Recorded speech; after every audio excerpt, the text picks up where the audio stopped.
ഉറങ്ങി ഉറങ്ങിയാ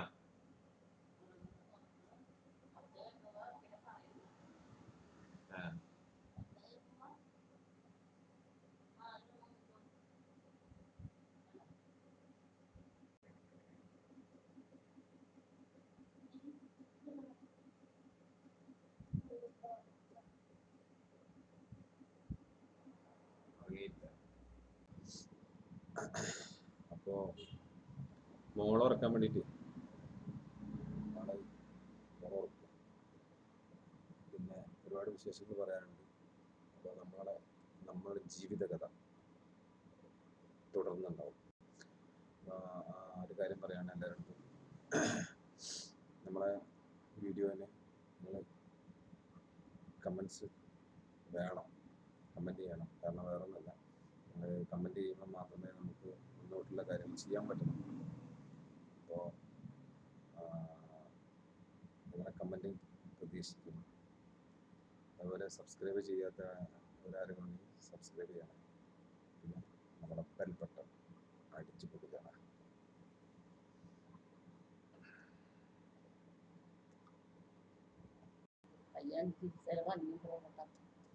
അതാ കേട്ട് കണ്ട, ഇതാണ് ഇവിടുത്തെ സംഭവം. കണ്ട, അതിനിടയിൽ എന്നെ പൊട്ടാന്ന് വെച്ചു. പൊട്ടറാണ് നിങ്ങൾ കമൻറ്റ് ചെയ്യാണ്. പിന്നെ നമ്മൾ ഈ വീഡിയോ എടുക്കാൻ കാരണം എന്ന് വെച്ചിട്ട് വേറെ ഒന്നുമില്ല, നമ്മളെ വീഡിയോൻ്റെ അകത്ത് കുറേ കമൻസ് വന്നിട്ട് നിങ്ങൾ ഫാമിലിൻ്റെ കാര്യങ്ങളെ കുറിച്ച് ഞങ്ങൾക്കൊക്കെ അറിയണം എന്ന് പറഞ്ഞിട്ട് അങ്ങനെ കമൻസ് ഉണ്ടായിരുന്നു. പിന്നെ അത് കാര്യം എന്ന് വെച്ച് കഴിഞ്ഞാൽ നമ്മുടെ കുഞ്ഞുവാവ് വന്നതിനെ പറ്റിയിട്ടുള്ള കുറച്ച് കാര്യങ്ങൾ പറയാനുണ്ട്. അങ്ങനെ കുറച്ച് കാര്യങ്ങളൊക്കെ ഉണ്ട്. ഇത് നമ്മുടെ ജീവിതത്തിൽ തുടർക്കഥയായിട്ട് ഇങ്ങനെ എപ്പിസോഡ് ഇങ്ങനെ പോകും. അപ്പോൾ ഞങ്ങൾ കഥകൾ പറയാൻ വരും, നിങ്ങളത് കേൾക്കുക, ഞങ്ങളെ സപ്പോർട്ട് ചെയ്യുക. കമൻറ്റ് അത്യാവശ്യം നിങ്ങൾ അയക്കണം. എന്ത് കമൻറ്റ് അയച്ചാൽ ഞങ്ങൾ വായിക്കും, നോ പ്രോബ്ലം. നിങ്ങൾ എന്ത് വേണം അയക്കും. അതിനല്ലേ നമ്മൾ ഇവിടെ ജോലിക്ക് പോകുന്നില്ല. കാരണം വെച്ചാൽ കാലിൻ്റെ ഏകദേശം ഓക്കെ. അപ്പോഴാണ് കയ്യിൻ്റെ ചെറിയ പ്രശ്നം. കയ്യിൻ്റെ പ്രശ്നം എന്ന് വെച്ചാൽ ഇവിടെയാണ് പ്രശ്നം, റെസ്റ്റിൻ്റെ ഇവിടെ. ഇങ്ങനെ കുട്ടീനെ എടുക്കുന്ന സമയത്ത് മോളൊക്കെ എടുക്കുന്ന സമയത്ത് അറിയുന്നതിന് ഇങ്ങനെ വെയിറ്റ് വെക്കാൻ പറ്റില്ല.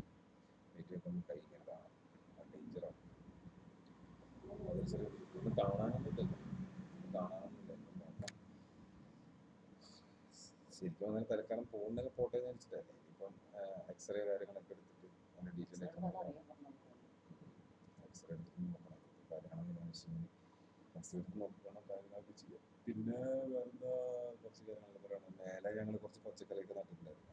അത് ഞാൻ ജോലിക്ക് പോകാൻ തുടങ്ങിയതിന് ശേഷം പിന്നെ അതൊന്നും നോക്കാറില്ല. പിന്നെ ഡെലിവറി പ്രശ്നങ്ങൾ അങ്ങനെയൊക്കെ. പിന്നെ ആൾക്ക് വെണ്ടക്കായ കിട്ടാറുണ്ടായിരുന്നു, നോക്കാണ്ട് കുറെ വെണ്ടക്കായ കിട്ടി. പിന്നെ തക്കാളി ഉണ്ടായിരുന്നു, പച്ചമുളക് ഉണ്ടായിരുന്നു, തക്കാളി ഉണ്ടായിരുന്നു. പച്ചമുളക് ഇപ്പോഴും ഉണ്ട്. ഞാൻ 2 ദിവസം മുന്നേ പൊട്ടിച്ചായിരുന്നു. മേലെ പൈപ്പൊന്നും ഇല്ലാത്തതുകൊണ്ട് പൈപ്പൊക്കെ എടുത്ത് താഴെയിട്ടില്ല. പിന്നെ കാന്താരി നിൽക്കുന്ന വേറെ നനയ്ക്കാറുമില്ല. അതൊക്കെ ഒന്ന് ശരിയാക്കണം. അങ്ങനെ പുറത്തേക്ക് ഇറങ്ങിയിട്ടുള്ളൂ. ഞാൻ ഇപ്പൊ പുറത്തേക്ക് ഇറങ്ങിയിട്ടേ ഉള്ളൂ. കാര്യങ്ങൾ ഇങ്ങനെ ഓരോന്നായിട്ട് ചെയ്ത് വരുന്നു. പറമ്പിലൊക്കെ കാടൊക്കെ ഉണ്ട്. അപ്പൊ ആ ഭാഗത്തൊന്നും പോകാനൊന്നും പറ്റുന്നില്ല. അപ്പോൾ അതൊക്കെ ഓരോന്നായിട്ട് ഇങ്ങനെ ചെയ്തു വരും. പിന്നെ അപ്പൊ നമ്മളെ കുഞ്ഞുമാവിന്റെ കാര്യം പറയും. ഇങ്ങനെയൊക്കെയാണ് 5 മാസം നമ്മളറിയാതെ മരുന്നെടുത്തോണ്ടിരിക്കുകയാണ് ആ സമയത്താണ്. അപ്പൊ നോക്കുമ്പോൾ അപ്പോഴും അറിയണില്ല, മരുന്ന് കഴിച്ചുകൊണ്ടിരിക്കുമ്പോൾ ക്ഷീണത്തില് എന്താ മരുന്നിന്റെ ക്ഷീണമെന്ന് വിചാരിച്ചിട്ടുണ്ടായിരുന്നത്. അപ്പൊ കുറച്ച് സമയം വന്ന് കിടക്കും, അത് അങ്ങനെയൊക്കെ ഉണ്ടായിരുന്നത്. പിന്നെ വയറിങ്ങനെ ഇതായി വരുന്നുണ്ട്. അപ്പൊ നമ്മളിങ്ങനെ സംശയം തോന്നിയതാണ്. അങ്ങനെ നമ്മളൊന്ന് ടെസ്റ്റ് ചെയ്ത് നോക്കിയതാണ്. അപ്പോഴാണ് അറിയണത്, ഡോക്ടറെ അടുത്ത് പോയി എന്താ പറയുക സ്കാൻ ചെയ്യാൻ പറഞ്ഞു. സ്കാൻ ചെയ്ത് അപ്പോഴാണ് അറിയണത് 5 മാസമായിരുന്നു. അങ്ങനെ വന്ന ആളാണ് നമ്മളെ ആള് ഉറങ്ങി. ആള് അല്ലേ, നല്ല ഉറക്കം വരുന്നത്. ഈ സമയം ഉറങ്ങണ സമയം 11 മണിയൊക്കെ. മൂത്താള് സ്കൂളിൽ പോയി. 5 മാസം അങ്ങനെ അറിയാണ്ട് പോയി. പിന്നെ വേഗം തന്നെ ആയില്ല. ജാന് സ്കൂളിൽ പോയി.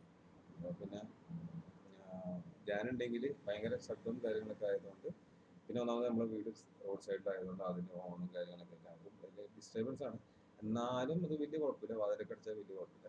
പക്ഷെ ധ്യാനുണ്ടെങ്കിൽ അവനൊരു പ്രത്യേക സൗണ്ടൊക്കെ ഉണ്ടാക്കാറുണ്ട്. അതൊക്കെ ഉണ്ടായി കഴിഞ്ഞാൽ അവൾ എഴുന്നേറ്റ് കഴിഞ്ഞാൽ പിന്നെ അവന് കുറെ വഴക്ക് കിട്ടി. പിന്നെ അതാക്കി ധ്യാനില്ലാത്ത സമയത്താണ് ധോനി കുറച്ച് കൂടുതൽ ഉറങ്ങണത്.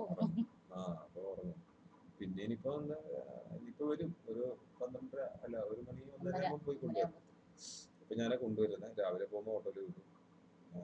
അതൊന്നും കാശൊന്നും കൊടുക്കേണ്ട ആവശ്യമില്ല, ഓട്ടോക്ക് ഫ്രീ ആണ്. നല്ല സ്കൂളാണ്, ഞാൻ പഠിച്ച സ്കൂളായിരുന്നു. ഞാൻ പഠിച്ച സ്കൂൾ വെച്ചാൽ ഞാൻ പഠിച്ചു, അങ്ങനെ പല ആൾക്കാരും പഠിച്ച സ്കൂളായിരുന്നു. പക്ഷെ ഞാൻ പഠിച്ചിട്ടില്ല കേട്ടോ, സ്കൂളിൽ പോയിന്ന് മാത്രം പഠിച്ചിട്ടില്ല. പക്ഷെ ആ സ്കൂളിൽ എന്ന് പറഞ്ഞാൽ നല്ല വിദ്യാഭ്യാസം പഠിപ്പിക്കുകയൊക്കെ ചെയ്യുന്ന എല്ലാ സ്കൂളും നല്ല വിദ്യാഭ്യാസം എല്ലാം ചെയ്യുന്ന സ്കൂളൊക്കെ തന്നെയാണ് കേട്ടോ. എല്ലാ സ്കൂളും ഏത് സ്കൂളായാലും അങ്ങനെ തന്നെയാണ്. പക്ഷെ പഠിക്കുന്ന ആൾക്കാർ കറക്റ്റായി പഠിച്ചു കഴിഞ്ഞാൽ ജോലിയില്ല എന്നല്ലാരും പറയും. പക്ഷെ ജോലി ഇഷ്ടംപോലെ ജോലിയുണ്ട്.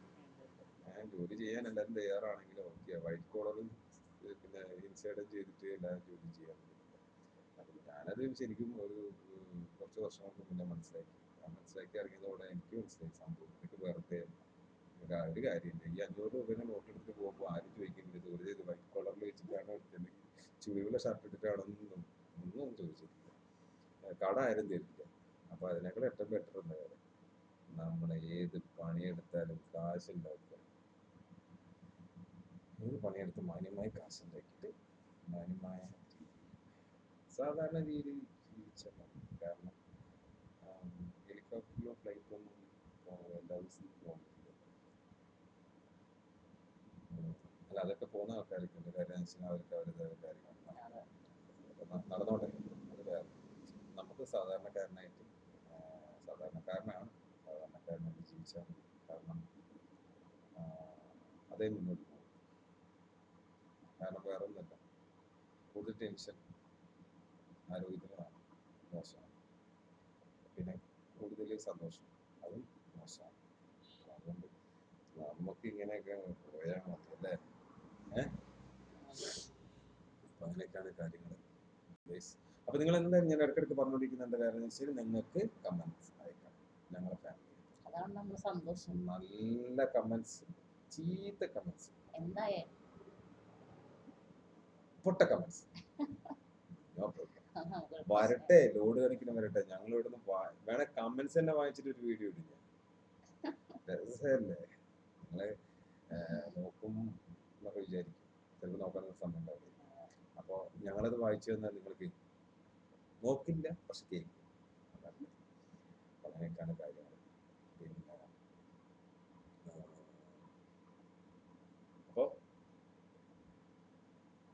അങ്ങനെ ഞങ്ങൾ ഇരുന്നോണ്ടിരിക്കുമ്പോഴാണ് ഞങ്ങൾ പറഞ്ഞ വിഷയം എന്ന് വെച്ചാൽ നമ്മളെ ധനിക്കുട്ടി, നമ്മളെ കുഞ്ഞുവാവ 5 മാസം കള്ളിക്കുട്ടിയായി പുറത്തേക്ക് വന്നത് 9 മാസത്തിൻ്റെ ഇടയിൽ. അത് നോക്കുമ്പോൾ ഞങ്ങൾ ജനറൽ ഹോസ്പിറ്റലിൽ വെച്ചിട്ടായിരുന്നു, ഗവൺമെന്റ് ഹോസ്പിറ്റലിൽ വെച്ചിട്ടുണ്ട്. മറ്റേ ഹോസ്പിറ്റലിൽ കൊടുക്കാൻ നമുക്ക് കാശില്ല, പ്രത്യേകില്ല. കാരണം നമ്മളൊരു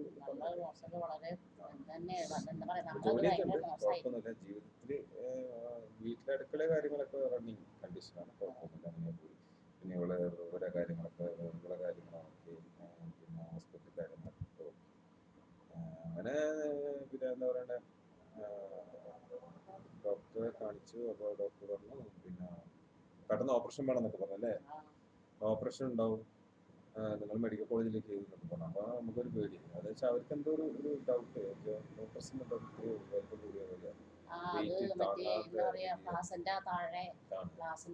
പോലെ ചിലപ്പോ അവിടുന്ന് പോണ്ടി വരും പറഞ്ഞു. അപ്പൊ ആകെ ടെൻഷനായി. അപ്പൊ ഒരു സ്കാനിങ് കൂടി കഴിഞ്ഞിട്ട് ചെയ്യാന്നാ പറഞ്ഞത്, നോക്കാന്നാ പറഞ്ഞത്. 9 മാസം സ്കാനിങ് അല്ലേ, 9 മാസം സ്കാനിങ് കഴിഞ്ഞിട്ട് നോക്കാന്ന് പറഞ്ഞു. അപ്പോഴേക്കും എല്ലാം ഓക്കെ ആയി, കുഴപ്പമുണ്ടാകുന്നില്ല. നമുക്ക് ഡോക്ടർ ആ സ്കാനിങ് ചെയ്ത് കൊണ്ടു കൊടുത്തപ്പോൾ ഡോക്ടർ ചിരിച്ചു. അപ്പൊ എന്റെ മനസ്സ് അതുവരെ മെഡിക്കൽ കോളേജിനൊക്കെ പറഞ്ഞാൽ ഞങ്ങളടുത്ത് ആരുമില്ല. ഞങ്ങൾ 3 പേരാണ്, ഇപ്പൊ 4ാമത്തിലാണ്. അപ്പോൾ ഞങ്ങൾ 3 പേരും പോകണം, വേറെ ആരും ഒരു കാര്യത്തിനില്ല. മെഡിക്കൽ കോളേജൊക്കെ ആകുമ്പോൾ ദൂരമാണ്, പോകണം. ഇപ്പൊ ഡെലിവറി ഒക്കെ അവിടെ തന്നെ വെച്ചാണെങ്കിൽ മോർണിംഗ് കുറെ ദൂരം അങ്ങനെ കുറെ പ്രശ്നമുണ്ട്. അപ്പോൾ ദൈവത്തിനെ വെച്ചു സംഭവം. ഡോക്ടർ പറഞ്ഞു അഡ്മിറ്റ് ആവാൻ പറഞ്ഞു. ഗവൺമെന്റ് ഹോസ്പിറ്റലിൽ അഡ്മിറ്റായി ഒരു 3 ദിവസം 2 ദിവസം ഡെലിവറി ഇല്ലാണ്ട് കിടന്നാണ്. 2 ദിവസം 3 ദിവസം കിടന്നത്. ഡെലിവറി കഴിഞ്ഞിട്ടല്ലല്ലോ, 4 ദിവസം. 3-4 ദിവസം കിടന്നു. അതിനുശേഷം ഡോക്ടർ വേറെ ഡോക്ടർ അവിടെ ഹോസ്പിറ്റൽ അങ്ങനെയാണല്ലോ. വേറെ ഡോക്ടർ വന്നിട്ട് പറഞ്ഞു എന്തായാലും ആ ദിവസം ആ മേഡായിരുന്നു. 24-ാം തീയതി അല്ലേ ഡേറ്റ് പറഞ്ഞിട്ടെല്ലാം പറഞ്ഞു. 24-ാം തീയതി പറഞ്ഞു. അപ്പം തന്നെ 24-ാം തീയതി അഡ്മിറ്റ് ആവാനായിട്ട് ചെല്ലാൻ പറഞ്ഞിട്ട് നമ്മള് പിന്നെ 23-ാം തീയതിയാണ് പെയിൻ വന്നിട്ട് പോയി. അങ്ങനെ എന്ത് ചെയ്തു, പിന്നെ പെയിൻ എന്താ പറയാ ഓപ്പറേഷൻ ചെയ്യാൻ തന്നെ പറഞ്ഞത്. അപ്പോൾ വന്നിട്ട് എന്നെ കണ്ടപ്പോൾ പറഞ്ഞു ഇപ്പോൾ ഓപ്പറേഷൻ ചെയ്യണം, സൈൻ ചെയ്ത് കൊടുക്കുക. സൈൻ ചെയ്ത് കൊടുത്തു, കുഴപ്പമില്ല, എന്ത് ചെയ്യാൻ, ഡോക്ടർമാർ പറയുന്നതല്ലാതെ നമുക്കൊന്നും ചെയ്യാൻ പറ്റില്ല, നമുക്ക് ഇതിനെപ്പറ്റി ഒരു ഗ്രൂപ്പ് അറിയില്ല. അങ്ങനെ ഓക്കെ, അവർ നല്ല ഭാഗം തന്നെ ചെയ്തിരിക്കുന്നത്. അങ്ങനെ നല്ല മേഡം, കുഴപ്പമൊന്നുമില്ല. അവർ പറഞ്ഞു പെട്ടെന്ന് നമുക്ക് ചെയ്യണം, അങ്ങനെ സൈൻ ചെയ്ത് കൊടുത്തു. വിത്തിൻ ഹാഫ് ആൻ അവർ ഇതാ വരുന്നു കുഞ്ഞുമാവാം. ഞാൻ താഴെ ഒരു സാധനം എന്താ ഷീറ്റും പിന്നെ വേറെ എന്തൊക്കെയോ മുണ്ടും കാര്യങ്ങളൊക്കെ വാങ്ങിക്കാൻ വേണ്ടി പോയാൽ പുറത്തേക്ക് പോയത്. പുറത്ത് പോയിട്ട് തിരിച്ചു വരുമ്പോഴത്തേക്ക് കുഞ്ഞുമാവിനെ എടുത്തിട്ട് എനിക്കിങ്ങനെ വന്നു. അപ്പോൾ അങ്ങനെയാണ് ദുനീന്റെ വരവ്. അപ്പൊ അവൾക്കിപ്പം 4-ാമത്തെ മാസം ആവാറായി. 23 ആയാല് 4 മാസം. പിന്നെ ഞങ്ങളെ ഇതിന് എന്താ പറയാ, മൈക്ക് ഒന്നുമില്ല, ഈ ലാപ്ടോപ്പിന്റെ ഫോണെല്ലാം ഫോണൊക്കെ കംപ്ലൈന്റ്. ഈ ഫോണും വീഡിയോ എടുത്തോണ്ടിരുന്ന ഒരു ഫോണായിരുന്നു, അതും ഇല്ലാണ്ടായി. ഇപ്പൊ ഇത് നമ്മള് ഒരു ഫ്രണ്ട് തന്നതാണ്. അവന്റെ വീട്ടിൽ സ്കൂളിലൊക്കെ ടൈമിന് കൊറോണ ടൈമിനൊക്കെ യൂസ് ചെയ്തുകൊണ്ടിരുന്ന സാധനം. അപ്പൊ അവര് പറഞ്ഞ കുറച്ച് സമയത്ത് ഫോൺ വാങ്ങുന്നവരെ അവർക്ക് അങ്ങനെ കിട്ടിയൊരു ലാപ്ടോപ്പാണ്. അപ്പൊ അത് ഞാൻ ഇടയ്ക്കെടുത്ത് എടുത്ത് കൊണ്ടുവരാറുണ്ട്. പിന്നെ അങ്ങനെയാണ് വളരെ മോശം അവസ്ഥ. കാര്യം എന്താണെന്ന് വെച്ച് കഴിഞ്ഞാല് ജോലിക്ക് പോകാൻ പറ്റുന്ന സിറ്റുവേഷൻ അല്ല, സാമ്പത്തിക പോയിക്കൊണ്ടിരുന്ന സമയത്തൊന്നും ഒരു കുഴപ്പമില്ല, നമുക്ക് സുഖമായിട്ട് നമ്മൾ അങ്ങനെയാണ് പോയിക്കൊണ്ടിരുന്നത്. ആക്സിഡന്റ് ആയതിനു ശേഷം പിന്നെ നിസ്സാരമായിട്ട് പറഞ്ഞു വെച്ചാല് ആൾക്കാർക്കൊന്നും പറഞ്ഞാൽ മനസ്സിലാവുന്നില്ല. എന്താ പറയാ, കാലിന്റെ കൈയിന്റെ വേദന കൈയിന്റെ വേദന നമുക്ക് കാണുമ്പോഴേ നമുക്കത് അറിയാൻ പറ്റും. നല്ല ആരോഗ്യവാനായ കൈ.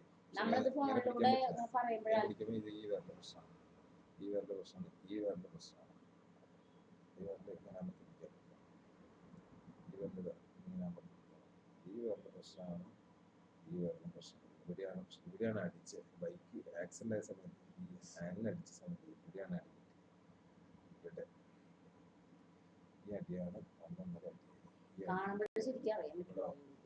ഇവിടെ ഒരു പ്രശ്നം പറ്റി കാണാനും. അങ്ങനെയാണ് കാര്യം. അപ്പൊ ഗൈസ്, നമ്മള് ടാറ്റ. അപ്പൊ